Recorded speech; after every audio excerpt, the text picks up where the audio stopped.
So hi guys, ito deliver nga ako ng cupcake at hindi ko inaasahan ang susunod na mangyayari. Biro mo, piyesta pala dun sa barangay na pinuntahan ko. At syempre, ang bait ng mga may-ari ng bahay at kinakain pa si Dorna G. Ang swerte ko naman talaga. Hi po. Ito po yung pinadeliver po. Bayad na daw po to. Opo. Yan. Happy Pesa po ha. Kain ka rin. Kain ka. Kakain po? Kain ka. Fiesta dito ngayon. Nakakaya naman. Ano po? Fiesta. Pesa po. Pwede po makikain. Dahil first week ko mag-deliver. Ito, natuwa ako masyado. Kaya nung dumating yung hapon, nag-deliver pa nga ako. Siyempre, kailangan natin ng extra income. Hindi pwede upo lang sa bahay, no? Work dapat. At buti na lang hindi kalayuan na pinuntahan ko. At ito nga sa barangay San Roque, sakto pista na puntahan ni Darna G. Laban lang. Tara. Deliver na muna natin ito. Katukin muna natin. Tao po. Apo, Sir Marvin. Hi po. Ito po yung pinadeliver po. Bayad na daw po to.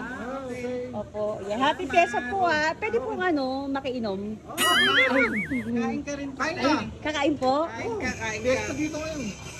Nakakaya naman. Ano po? Fiesta. Pesa po. Pwede po makikain. Ay, makikain naman sana eh. Makikain na rin po. Makikain doon. Tara, makipasok na rin tayo dito. Ayan. Tara guys.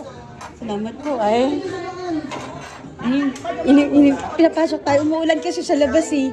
Ay po. Ay kakain. Mami na po. Kakain na rin po. Uy, kakain daw tayo guys. May nakakahiya naman. Umipinggan. Uy, salamat po. Ayan. Ay, thank you po. May pagkain guys. So, nahiya ako ha. Pero laban lang. Tara po tayo pagkain.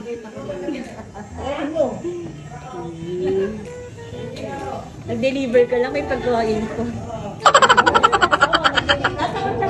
Oo nga po eh, syempre, di mawawala, may Shanghai. Ano po? Salad?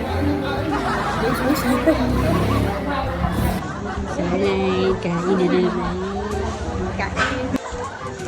Pagkatapos na, meron pa daw doon guys. Ayun o.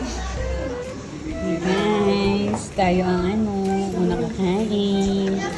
Tigil-tigil lang tayo para tayo mapagsabi ang PG. Okay. Ay sir, salamat po. Ma'am, thank you po ah. Magdi-deliver na po ulit ako. Yan. So ulitin po. Charot.